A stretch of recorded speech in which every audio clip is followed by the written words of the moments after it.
અમદાવાદના સિંધુ ભવન રોડ ઉપર ધૂળેટીની ઉજવણીમાં કેટલાક શખ્સોએ તોડફોડ કરી બ્રજ વાઇબ્સ આયોજિત પાર્ટીમાં લોકો માટે વ્યવસ્થા ન હોવાના આરોપ સાથે ભારે હોબાળો મચ્યો। ગ્રીન પ્લેસ પાર્ટી પ્લોટમાં આયોજિત આ ઇવેન્ટમાં મ્યુઝિક બંધ થતા અને સુવિધાઓના અભાવે રોષે ભરાયેલા યુવકોએ ડીજે સિસ્ટમ અને મંડપના ડેકોરેશનમાં તોડફોડ કરી હતી। પાર્ટી કરવા માટે મંડપ લગાવવામાં આવ્યા હતા અને જે ડેકોરેશન કરવામાં આવ્યું હતું એમાં પણ તોડફોડ કરવામાં આવી હતી અને લોકોમાં ભારે રોષ જોવા મળ્યો હતો, જેના વિડીયો સોશિયલ મીડિયામાં વાયરલ થયા।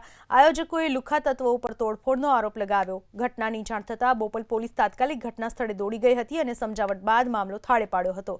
હાલ આ મામલે કોઈ સત્તાવાર ફરિયાદ નોંધાઈ નથી। ગ્રીન પ્લેસ પાર્ટી પ્લોટમાં આયોજિત આ ઇવેન્ટમાં મ્યુઝિક બંધ થતા અને સુવિધાઓના અભાવે રોષે ભરાયેલા યુવકોએ ડીજે સિસ્ટમ અને મંડપના ડેકોરેશનમાં તોડફોડ કરી હતી।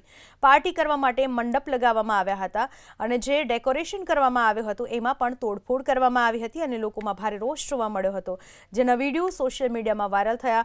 આયોજકોએ લુખ્ખા તત્વો ઉપર તોડફોડનો આરોપ લગાવ્યો। ઘટનાની જાણ થતાં બોપલ પોલીસ તાત્કાલિક ઘટના સ્થળે દોડી ગઈ હતી અને સમજાવટ બાદ મામલો થાળે પાડ્યો હતો। હાલ આ મામલે કોઈ સત્તાવાર ફરિયાદ નોંધાઈ નથી।